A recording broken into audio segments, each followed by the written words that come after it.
Hi friends, how do you swap two values అని చెప్పి ప్రతి ఇంటర్వ్యూలో అడుగుతారు.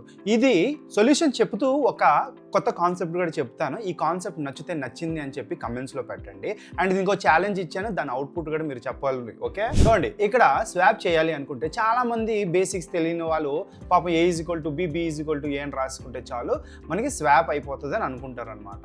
కానీ కాదు, ఎందుకంటే ఏ వాల్యూలో B మీరు వేసినప్పుడు ఏ వాల్యూ కూడా 2 అయిపోద్ది కాబట్టి అదే 2 వాల్యూని Bలో అసైన్ చేస్తున్నారు, అందుకే 2 వచ్చింది. కానీ ఇప్పుడు ఇంటర్మీడియట్ డెవలపర్స్ ఉంటారు కదా, అరే ఇంత మాత్రం కూడా తెలియదు ఏంటి, let temp equals to A and B వాల్యూలో మనం టెంప్ని మనం పెట్టేస్తే చాలు మనకు ఆటోమేటిక్గా 2 వాల్యూస్ స్వాప్ అయిపోతుంది అంటారనమాట. కానీ ఇప్పుడు ఒక అడ్వాన్స్ లెవెల్లో ఎలా థింక్ చేస్తాడు, వాడు ఏం చేస్తాడంటే ఇవన్నీ కాదు, ఇవన్నీ పక్కన పెట్టేసి I will use something called destructuring. ఈ డీస్ట్రక్చరింగ్ ఏంటంటే ఫర్ ఎగ్జాంపుల్ ఇలా అరేలాగా వేరియబుల్స్ రాసుకోవాలన్నమాట, A, B. ఇప్పుడు ఏలో B వాల్యూ ఉండాలి కాబట్టి డీస్ట్రక్చరింగ్ రైట్ హ్యాండ్ సైడ్ కూడా ఇలా అరేతో స్టార్ట్ అవుతుంది.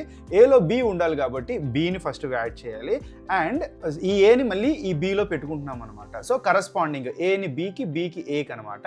అప్పుడు మనకి ఆ వాల్యూస్ అలాగే స్వాప్ అవుతాయి అనమాట. ఇప్పుడు 2 వాల్యూస్ ఎలా స్వాప్ చేయాలో తెలిసింది. ఇప్పుడు 3 వాల్యూస్ ఎలా స్వాప్ చేస్తామో మీరు కమెంట్స్లో పెట్టండి. Thank you so much.